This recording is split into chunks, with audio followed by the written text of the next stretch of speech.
सन 1992 राजस्थान की सरकार women's development project में काम कर रही एक सामाजिक कार्यकर्ता भवरी देवी 1 साल की बच्ची की शादी रोकने की कोशिश कर रही थीं। उस दौरान उनके साथ 5 लोगों ने सामूहिक दुष्कर्म को अंजाम दिया। यह आजाद भारत का वो पहला मामला था जिसके बाद से sexual harassment at work place चर्चाओं में आना शुरू हुआ। एक बहस शुरू हुई कि क्या महिलाओं के लिए किचन छोड़कर बाहर जाकर काम करना सुलभ है, सुरक्षित है।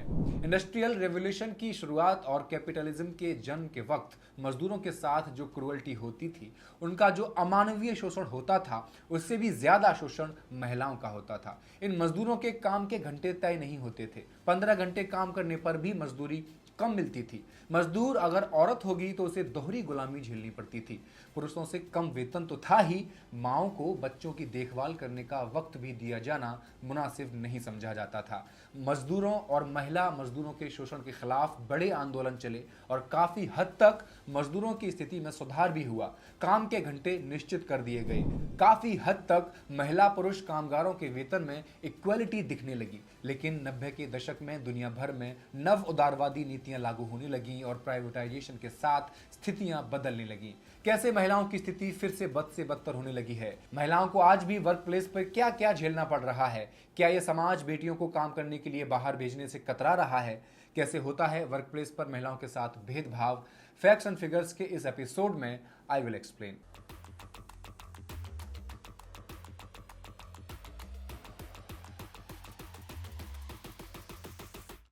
नमस्कार, मैं हेमंत और आप पॉलिटिक्स देख रहे हैं। कुछ सदियों पहले तेलुगु कवि बडेना हुए अपनी पत्नी की भूमिका पर उन्होंने एक विजय गान लिखा। वो जो एक नौकर की तरह काम करती है, एक माँ की तरह खिलाती है, एक देवी जैसी दिखती है, एक वैश्या की तरह सुख देती है और पृथ्वी जैसी सहनशीलता रखती है।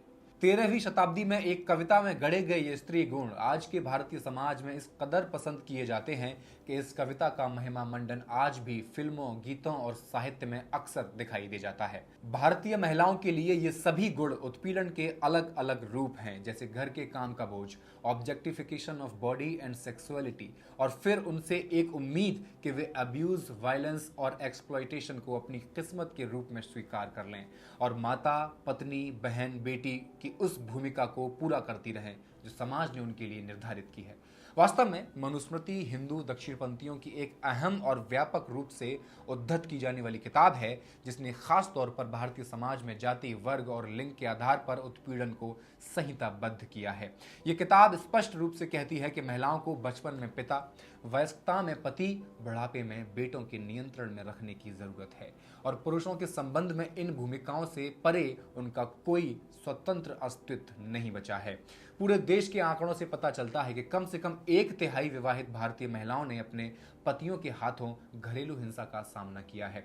इस तरह की हिंसा की भारतीय समुदायों और परिवारों में गहरी स्वीकार्यता भी है और इस हद तक कि कई महिलाओं ने खुद पर होने वाली हिंसा के औचित्य को आत्मसात कर लिया है, स्वीकार कर लिया है। 15 से 49 एज ग्रुप की 52% भारतीय महिलाओं का मानना है कि इनमें से किसी भी एक कारण के लिए कोई भी आदमी अपनी पत्नी को मारने या पीटने का हक रखता है। जैसे पत्नी पति को बिना बताए घर छोड़ दे, आदमी को यदि लगता है कि वह अपने बच्चों की उपेक्षा कर रही है, उन्हें इग्नोर कर रही है, उनका ख्याल नहीं रख रही है, या वह उससे बहस करती है, वह उसके साथ यौन संबंध बनाने से इनकार करती है, वह अच्छा खाना नहीं बनाती है, उसे उसके विश्वासघाती होने का संदेह है, या उसे लगता है कि वह ससुराल वालों का अनादर करती है, डिसरेस्पेक्ट करती है। 90 के दशक के बाद जब नव उदारवादी नीतियां हावी हो रही थीं तो बड़े बड़े पूंजीपतियों और कॉरपोरेट को फायदा पहुंचाने के लिए लेबर लॉज को कॉरपोरेट्स को फायदा देने के लिए शिथिल कर दिया गया। प्राइवेटाइजेशन को बढ़ावा देने के लिए परमानेंट वर्कर्स की जगह ठेके पर मजदूर रखे जाने लगे।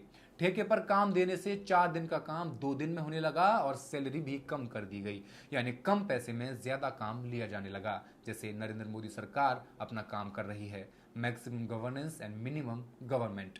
इन नीतियों से सबसे खराब प्रभाव महिला कामगारों पर पड़ा। यह प्रवृत्ति डेवलपिंग कंट्रीज से लेकर डेवलप्ड कंट्रीज में भी देखी जा रही है।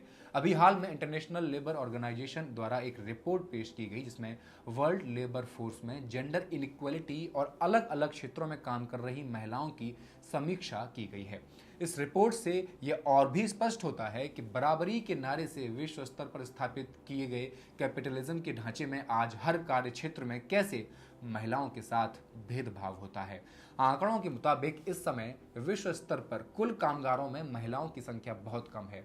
केवल 39.5% औरतें ही काम पर लगी हुई हैं। दक्षिण एशिया में, जिसमें भारत भी आता है, वहां यह आंकड़ा और भी कम 34% हो जाता है। अगर हम भारत की बात करें, केवल भारत की, तो रिपोर्ट 37.7% महिलाओं के काम पर लगे होने की बात करती है।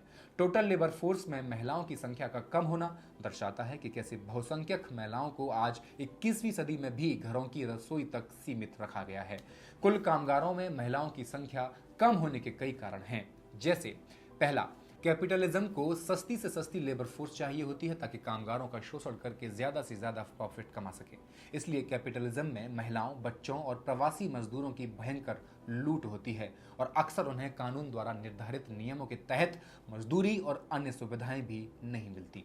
भारत में भी महिलाओं, बाल मजदूरों और प्रवासी मजदूरों के लेबर को कैपिटलिस्ट्स द्वारा लूटा जा रहा है। लेकिन दूसरी ओर कम एक्सपीरियंस के कारण इकोनॉमिक रिसेशन का सबसे पहला शिकार भी अक्सर औरत कामगार ही बनती हैं। कोरोना काल के बाद स्पष्ट देखा जा सकता है कि बेरोजगारी की सबसे ज्यादा मार महिलाओं पर पड़ी है और वो लेबर मार्केट से बाहर कर दी गई हैं। लेकिन ऐसा नहीं है कि महिलाएं इस वजह से बेकार हो गई हैं, बल्कि महिलाओं और पुरुषों के बीच जो काम का बंटवारा है, उसके कारण सोशल प्रोडक्शन में शामिल महिलाएं अपनी लेबर फोर्स का बड़ा हिस्सा ऐसे कामों में खर्च करती हैं जिसके एवज में उन्हें कोई भुगतान नहीं किया जाता, जैसे घर में खाना बनाना, बच्चों बुजुर्गों की देखभाल करना और घर संभालना, एटसेट्रा। एक सर्वेक्षण के मुताबिक अगर इस काम को भी अर्थव्यवस्था में शामिल कर लिया जाए तो यह कुल घरेलू उत्पादन का लगभग 40% बनता है। ज्यादातर महिलाओं के लिए ये काम का बोझ वे बेड़ियां हैं जो उन्हें घर की चारदीवारी के अंदर बंद करके सोशल प्रोडक्शन में हिस्सा लेने से रोक रही हैं। लेबर फोर्स में महिलाओं की घट रही हिस्सेदारी का एक कारण आज का कैपिटलिस्ट भारत भी है, जहां महिलाओं के प्रति सामंती मानसिकता का गहराई तक बैठे होना उन्हें घर से बाहर निकलने की इजाजत नहीं देता। बेटी घर की इज्जत होती है, बाहर काम करने वाली औरतें चरित्रहीन बन जाती हैं या बिगड़ जाती हैं। ऐसे विचार आज भी बड़ी गिनती में सामंतियों के मन में घर किए बैठे हैं। एक कारण यह भी है कि इस समाज में कदम कदम पर महिलाओं को भद्दी टिप्पणियों, छेड़छाड़ और शोषण का सामना करना पड़ता है, जिसके कारण बहुत सारी औरतें बहुत सोच विचार करके ही कहीं काम करने के लिए तैयार होती हैं और काम करने के लिए कुछ खास पेशे ही चुनती हैं। कोरोना काल के बाद दसियों लाख की गिनती में लड़कियों की पढ़ाई छुड़वाकर जबरन उनका विवाह किया जाना भी एक कारण है। आंकड़े बता रहे हैं कि लगभग 37% लड़कियां कोरोना काल के बाद कभी भी वापस स्कूल नहीं जा पाईं। जाहिर है कि उनमें से बहुत सी लड़कियों को आगे पढ़ने या रोजगार करने का मौका भी नहीं मिला और उनको ब्याह दिया गया। कुल लेबर फोर्स में कम हिस्सेदारी के अलावा इस रिपोर्ट के आंकड़े यह भी दिखाते हैं कि महिलाओं की ज्यादातर हिस्सेदारी कुछ खास क्षेत्र के कामों में ही सीमित होती है। उदाहरण के तौर पर हेल्थ और बच्चों की देखभाल जैसे काम, टीचिंग, ऑफिस ओरिएंटेड कामकाज और नर्सिंग एटसेट्रा में महिलाओं की भूमिका 90% के लगभग है। अगर हम science and technology, engineering, mathematics आदि की बात करें तो यहाँ महिलाओं की गिनती नामात्र है। केवल 38% औरतें कंप्यूटर क्षेत्र में काम कर रही हैं और केवल 24% औरतें इंजीनियरिंग क्षेत्र से जुड़ी हुई हैं। इसका कारण यही है कि इन टेक्निकल सब्जेक्ट्स के लिए खास महारत चाहिए होती है, जिसके लिए अक्सर पढ़ाई की मियाद भी लंबी होती है और लड़कियों को अपने गांव, कस्बों और शहरों से निकलकर मेट्रो सिटीज़ का रुख करना पड़ता है, जो हर किसी लड़की के हिस्से नहीं आता। हमारे समाज में कोई महिला अगर नौकरी कर रही है तो नौकरी के साथ साथ वो घर की जिम्मेदारी, बच्चों के पालन पोषण की जिम्मेदारी भी संभाल रही होती है। कामकाजी उम्र की महिलाएं औसतन 5 घंटे 15 मिनट का समय खाना पकाने, साफ सफाई करने और कपड़े धोने जैसे घरेलू कामों में बिताती हैं। घरेलू कामों में लगने वाले समय के अलावा 1/3 महिलाएं, जिनमें से ज्यादातर के छोटे बच्चे हैं, हर दिन औसतन 2 घंटे और 17 मिनट बच्चों की देखभाल और उन्हें पढ़ाने में बिताती हैं। इसके अपोजिट 30% से भी कम पुरुष घरेलू कामों में हाथ बटाते हैं और केवल 16% पुरुष ही बच्चों की देखभाल और पढ़ाई में अपना कुछ समय व्यतीत करते हैं। घरेलू काम और बच्चों की देखभाल करने वाले ये थोड़े से पुरुष भी इन कामों पर महिलाओं द्वारा बिताए जाने वाले समय का एक अंश मात्र ही खर्च कर रहे हैं। छोटे बच्चों वाली महिलाएं घर और देखभाल के कामों में हर दिन औसतन 7 घंटे 32 मिनट बताती हैं। ये सब अतिरिक्त जिम्मेदारियां निभाते हुए महिलाओं का मनोबल टूट जाता है और घर वालों के दबाव में आकर अंततः उन्हें नौकरी और परिवार में से एक चुनने की नौबत का सामना करना पड़ता है। कोई लड़की पढ़ना चाहे भी तो एजुकेशन के प्राइवेटाइजेशन ने महिलाओं के लिए शिक्षा के दरवाजे पर ताला मार दिया है। एक मिडिल क्लास के लिए ये डिसीजन लेना आसान है कि 5-10 लाख शिक्षा में खर्च करने से अच्छा है लड़की का ब्याह कर दिया जाए। इतने में भारत जैसे पिछड़े देशों में जहां लड़कियों को जल्दी ब्याह देने की प्रथा है, जहां सोच यह है कि लड़की को तो ब्याह करके ससुराल ही जाना है, अगर ज़्यादा पढ़ा लिखा दिया तो उसकी कमाई भी उसके साथ ही जाएगी, वहां एक बार फिर लड़कियां लेबर फोर्स में पिछड़ जाती हैं। नतीजतन साइंस एंड टेक्नोलॉजी जैसे क्षेत्रों में महिलाओं की पहुंच सिमट कर रह जाती है। अगर घरेलू काम का सामाजिकरण कर दिया जाए, हर स्तर की पढ़ाई मुफ्त या कम फीस पर उपलब्ध हो, तो लाजमी है कि महिलाओं को भी पढ़ने लिखने और काम करने के लिए बराबर का माहौल मिल सकेगा और अलग अलग कामों की जो बांट इस पूंजीवादी व्यवस्था ने खराब कर रखी है, यह भी खत्म हो सकेगी। समाजवादी सोवियत यूनियन और समाजवादी चीन की उन्नत मिसालें हमारे सामने हैं, जहां समाजवादी सरकार ने शिक्षा मुफ्त करके घरेलू कामों का बड़े स्तर पर समाजीकरण करके महिलाओं को सही अर्थों में चूल्हे चौके और अन्य गैर जरूरी जिम्मेदारियों से मुक्त कर दिया था। उसी का कारण है कि वहां औरतें हर क्षेत्र में आगे बढ़ चुकी हैं। संगठित क्षेत्र या सरकारी नौकरी के मुकाबले गैर संगठित क्षेत्र या प्राइवेट सेक्टर में महिलाओं की हिस्सेदारी ज्यादा है। संगठित क्षेत्र को आमतौर पर अधिक टिकाऊ रोजगार माना जाता है, जहां मजदूरों को एक हद तक थोड़ी बहुत सुविधाएं भी हासिल हो जाती हैं, जबकि गैर संगठित क्षेत्र में मजदूर आमतौर पर जॉब सिक्योरिटी के बिना काम करते हैं। विश्व स्तर पर 58% महिलाएं अनऑर्गेनाइज सेक्टर में काम कर रही हैं। इस मामले में भी महिलाओं की हालत पुरुष मजदूर से अधिक बदतर है। अगर हम भारत की बात करें तो आंकड़ों के मुताबिक लॉकडाउन के बाद ऑर्गेनाइज सेक्टर की तुलना में महिलाओं की हिस्सेदारी अनऑर्गेनाइज सेक्टर में बढ़ी है।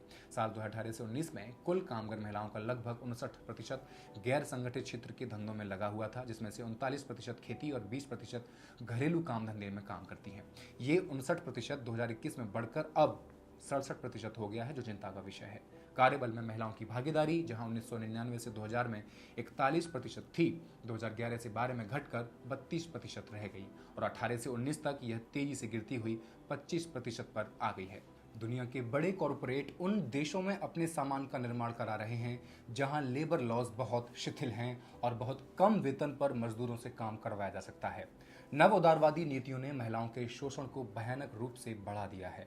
आपका क्या सोचना है इस मुद्दे पर हमें कमेंट में लिखकर जरूर बताएं। वीडियो लाइक कर दें और मॉलिटिक्स को सब्सक्राइब करना न भूलें। शुक्रिया।